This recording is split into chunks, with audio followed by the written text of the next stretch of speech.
పల్నాటి రాములు రంగారెడ్డి జిల్లా ఇన్ఛార్జి గారికి మరియు మిగిలిన సభ్యులందరికీ ఇక్కడ పాల్గొన్న సభ్యులందరికీ మన సమాజం రుణపడి ఉండాలి. అందరికీ కృతజ్ఞతలు. నా పేరు ఆచారం నరసింహరావు.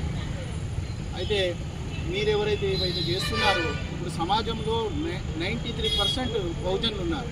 93% బహుజనులు ఈ మాత్రం వచ్చిందంటే మీకు చేతులెత్తి మొక్కాలి. ఎందుకంటే స్పందిస్తున్నారు కాబట్టి ఏ సమస్యనైనా కానీ ఇప్పుడు 93% బహుజనుల తరఫున స్పందిస్తున్నా ఏఎస్పీ కానీ డిఎస్పీ కానీ ఎంఆర్పిఎస్ కానీ ఇప్పుడు అక్కడ స్పందించిన విలేకరులు కానీ అక్కడ కుల సంఘాలు కానీ పార్టీస్ కానీ స్వచ్ఛందంగా వచ్చిన వాలంటీర్స్ కానీ ఎవరైనా స్పందించారంటే వాళ్ళకు మన సమాజం రుణపడి ఉంటుంది. కాబట్టి మీరు కూడా ఈరోజు ఇబ్రాహీంపట్నంలో ఇంతకుముందు ఏమైనా చేసిండవచ్చు. ఇప్పుడు కూడా ఈ రోజున మీరు ఈ కార్యక్రమము మంచి కార్యక్రమము చేసినందుకు మేము కృతజ్ఞతలు నేను పర్సనల్గా తెలుపుతూ మన సమాజం అంతా మీకు రుణపడి ఉంటుందని చెప్తూ సెలవు తీసుకుంటాం. సమాజ్ పార్టీ జిందాబాద్ జిందాబాద్ జిందాబాద్. జై భీమ్ జై భీమ్.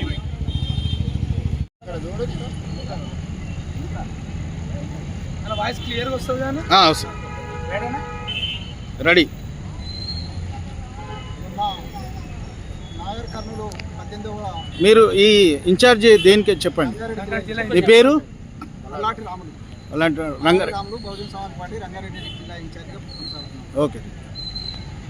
మొన్న 18వ తేదీ నాడు నాగర్ కర్నూలు జిల్లాలో ఉమ్మర గ్రామంలో మల్లికార్జున స్వామి జాతర మహోత్సవంలో అక్కడ జాతర కార్యక్రమానికి భగవంతుని దర్శించుకోవడానికి మల్లికార్జున స్వామిని దర్శించుకోవడానికి వచ్చిన సాకలి రజగా కులానికి చెందిన గణేష్ వాళ్ళ భార్య మౌనిక వీరిద్దరూ స్వామి దర్శనానికి వస్తే అక్కడ మీరు ఇక్కడ 100 రూపాయల టికెట్ ఉంది తీసుకొని వెళ్ళండి అంటే ఇక్కడ దర్శనం 100 రూపాయలు ఎందుకంటే మేము వెళ్తామనంటే ఆ అమ్మాయిని ఇబ్బంది పెడుతుంటే వాళ్ళ భర్త వెంబడే ఫోన్ చేసి చెప్పడం వల్ల ఆయన వచ్చి ఏంటండి ఇట్లా చేస్తున్నారు ఏంటంటే అక్కడ రెడ్లో ఒక 5-6 మంది రెడ్లు ఉన్నారు. అక్కడ సర్పంచ్ కూడా రెడ్డే ఉన్నాడు. రామరెడ్డి ఆయన పేరు. ఆయన టీంగా కొంతమంది ఒక 8 మంది ఉన్నారు. 8 మంది వచ్చి వీరిని అడ్డుకోవడం జరిగింది. అడ్డుకోగా వాళ్ళ భర్తకు చెప్తే మేము దర్శనం చేసుకోదాలేము అని అంటే మేము దర్శనం చేసుకోవడం తప్పన ఉందా అని అమ్మ నా బూతులు తిట్టుకుంటూ ఆ అమ్మాయిని బయటికి నెట్టివేయగా ఆ అమ్మాయి వాళ్ళ భర్తకు ఫోన్ చేసి చెప్తే అతను వచ్చి అడగడం వల్ల అతన్ని ఆ రూమ్లో ఆ దేవుని దర్శనం ఉన్న రూమ్లో టెంకాయల రూమ్లో కొబ్బరికాయల రూమ్లో అతన్ని ఆ 8 మంది కలిసి అతని మీద దాడి చేయడం జరిగింది. ఆ 8 మంది దాడి చేయగా అందరు కలిసి కొట్టుండగా 2 నెలల పసిపాపను ఎత్తుకున్న ఆ మౌనిక అనే వాళ్ళ భార్య గణేష్ వాళ్ళ భార్య 2 నెలల పసిపాపను ఎత్తుకొని అయ్యో ఎట్లా కొడుతున్నారు కదా మా భర్తని కనీసం ఈ చిన్న పాపను చూపెడుతున్నా వాళ్ళకి జాలి కలుగుతుందేమో అని ఆ అమ్మాయిని మా చిన్నపిల్ల ఉందండి మమ్మల్ని వదిలిపెట్టండి అని అంటున్న తరుణంలో వాళ్ళ కాళ్ళ ముందర ఈ పాపను పెట్టినా కూడా ఆ పాపను తన తన కాళ్ళతోని గుప్పాలతో అన్నీ ఆ పాప అక్కడ అంత దూరం ఎగిరిపడంగానే అక్కడికక్కడే ఆ పాప మరణించడం జరిగింది. 2 నెలల పసిపాప చేసిన పాపం ఏమిటి? వీళ్ళు ఈ దేశంలో కానీ రాష్ట్రంలో కానీ రెడ్ల అహంకారం కొనసాగుతుంది. ఈ రెడ్ల అహంకారం ఒక 2 నెలల పసిపాప పైన వాళ్ళ ప్రతాపం చూపిస్తున్నారు. అంటే ఈ బహుజన వర్గాల మీద దాడులు జరుగుతున్నాయంటే మనమందరం కూడా ఆలోచన చేయాల్సిన అవసరం ఉంది. మనమందరం హిందువులమే కదా, మనమందరం కూడా ఒకే జాతిగా ఒకే మతాన్ని ఆచరిస్తున్నాం కదా. దీని కాడ కులమేంది, మతమేంది? దేవుని దర్శించడానికి వస్తే కులం పేరుతో దూషించడం ఏంది? ఈ దేశంలో భారత రాజ్యాంగం 1950 వస్తే ఇప్పటి వరకు కూడా ఈ దేశంలో సమానత్వం కానీ మనుషులుగా చూడడం కానీ కులాల పేరుతో మతాల పేరుతో ద్వేషించి వాళ్ళని హింసించి హత్యలు అత్యాచారాలు చేస్తున్న ఘటన ఈ భారతదేశంలో కానీ మన తెలంగాణ రాష్ట్రంలో కానీ జరుగుతుంది. మరి దీని అంతటికీ కారణం ఎవరంటే 15% 10% ఉన్న రెడ్లు ఈ రాష్ట్రాన్ని పరిపాలిస్తూ రెడ్లది ఎప్పుడైతే అధికారం తెలంగాణలో వచ్చిందో ఆ రెడ్ల గృహంకారం అంతా ఈ బహుజన ప్రజలపైన వాళ్ళ ప్రతాపం అంతా చూపిస్తున్నారు. కాబట్టి బహుజన ప్రజలు ఆ నాగర్ కర్నూలు ఘటనపై స్పందించి ఏదైతే ఆ అమ్మాయి 2 నెలల పసిపాప ప్రాణం కలిగి ఉన్నారో ఆ కుటుంబానికి ఎంబడే ప్రభుత్వం స్పందించి తక్షణమే ఆ కుటుంబాన్ని ఆదుకోవాల్సిన అవసరం ఉంది. వాళ్ళ మీద దాడి అయితే ఎవరు చేసిరో ఆ దాడికి సంబంధించిన 8 మందిని శిక్షించాల్సిన అవసరం ఉంది. అట్లా పోగా కూడా మేము వాళ్ళు మా మీదనే దాడి చేసిరని బాధితులు ఎవరైతే ఉన్నారో ఆ బాధితుల మీదనే పోలీసులు మరో కేసులు పెట్టి వాళ్ళకు నాన్ బెయిలబుల్ కేసు చేయడం జరిగింది. అంటే ఎవరైతే మాకు అన్యాయం జరిగిందని పోలీసుల దగ్గర మొరబెట్టుకుంటారో వాళ్ళ మీదనే కేసులు పెట్టి వాళ్ళ మీదనే వాళ్ళను మళ్ళీ జైల్లోకి పంపించే పోలీసులు అట్లా తయారైంది. పోలీస్ వ్యవస్థ కూడా ఎట్లుందంటే ఈ రాష్ట్రంలో కానీ దేశంలో కానీ ఎవడు అధికారంలో ఉంటే వారికి చెప్పు చేతుల్లో ఉంటుంది.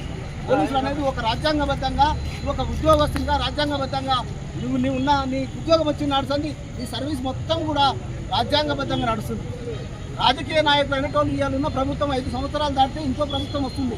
కానీ ప్రజలకు సేవ చేయాల్సిన ప్రజలకు అండగుండాల్సిన పోలీసులే దౌర్జన్యంగా వాళ్ళ మీద కేసులు కానీ వాళ్ళ బెదిరించడం కానీ జరుగుతుందంటే మనం అందరం కూడా ఈ దేశంలో ఈ రాష్ట్రంలో ఉన్న బహుజన ప్రజలు ఆలోచన చేయాల్సిన అవసరం ఉంది. తెలంగాణ రాష్ట్రంలో ఈ నాగర్ కర్నూలులో జరిగిన ఘటనే కాదు, ఇలా నాగర్ కర్నూలులో కుమ్మర గ్రామంలో జరిగింది, రజకుల పైన, రేపు ఇంకో గ్రామంలో ఇబ్రాహీంపట్నంలో ఇంకో కులం పైన జరుగుతుంది. అంటే కులాలుగా విభజించి ఈ తక్కువ కులాలను చూసి వీరి మీద దాడులు చేయడం జరుగుతుంది. అంటే ఒక కులాన్ని ఐక్యత కానియకుండా అగ్ర కులాలు ఏదైతే పన్నాగం పన్నిరో ఈ బహుజన కులాలను ఏకం కాకుండా చేసి వీరిపైన దాడులు చేయడం జరుగుతుంది. అలాగే ఈ బహుజన కులాలనే ఉసుగొల్పి వీరికే కొట్లాటలు పెట్టి వాళ్ళు రాజ్యాన్ని వెళ్తున్నారు. కాబట్టి బహుజన ప్రజలు చైతన్యం కావాల్సిన అవసరం ఉంది. తక్షణమే ఇప్పటి వరకు కూడా ప్రభుత్వం దాని మీద స్పందించలేదు. అక్కడ ఉన్న ఎమ్మెల్యే స్పందించలేదు, అక్కడ ఉన్న కలెక్టర్ స్పందించలేదు, ఎవ్వరు కూడా స్పందించలేదు ఇప్పటి వరకు. అంటే అక్కడే మొన్న జరిగిన ఘటనపై ఎంబడే అక్కడ పోయిన డిఎస్పీ నాయకులు కానీ బీఎస్పీ నాయకులు కానీ అందరూ కూడా ఎంబడే తక్షణమే అక్కడనే శిబిరం వేసుకొని ఉన్నారు. కానీ ఇప్పటి వరకు ప్రభుత్వం దిగొస్తలేదంటే వాళ్ళ ఎట్లా గృహంకార పాలనకు చరమగీతం పాడే రోజులు దగ్గర పడ్డాయని తెలియజేస్తూ ఏదైతే మనం చేయబోతున్నాం బహుజన సమాజ్ పార్టీ ద్వారా, కావున బహుజన ప్రజలు చైతన్యం కావాల్సిన అవసరం ఉందని తెలియజేస్తూ ఇక్కడికి వచ్చిన మీడియా మిత్రులకు జై భీమ్, జై భారత్.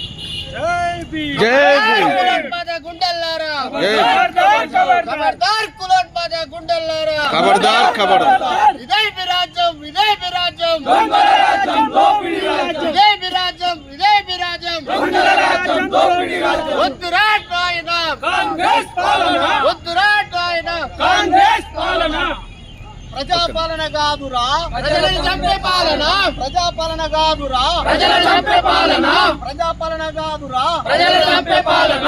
వద్దురో నాయన కాంగ్రెస్ పాలన, వద్దురో నాయన కాంగ్రెస్ పాలన. ఖబర్దార్ కులహంకార ద్రోహులారా, ఖబర్దార్ ఖబర్దార్ ఖబర్దార్ కులహంకార ద్రోహులారా, ఖబర్దార్ ఖబర్దార్. స్పందించాలి. నాగర్ కర్నూలు కుమ్మర ఘటనలో జరిగిన బాధితులకు వెంటనే స్పందించాలి. నాగర్ కర్నూలు జరిగిన ఘటనపై ప్రభుత్వం వెంటనే స్పందించాలి. నాగర్ కర్నూలు ఘటనపై ప్రభుత్వం వెంటనే స్పందించాలి. ఒక్క నిమిషం, ఓట్ ఆఫ్ థ్యాంక్స్ ఎవరని చెప్తారా?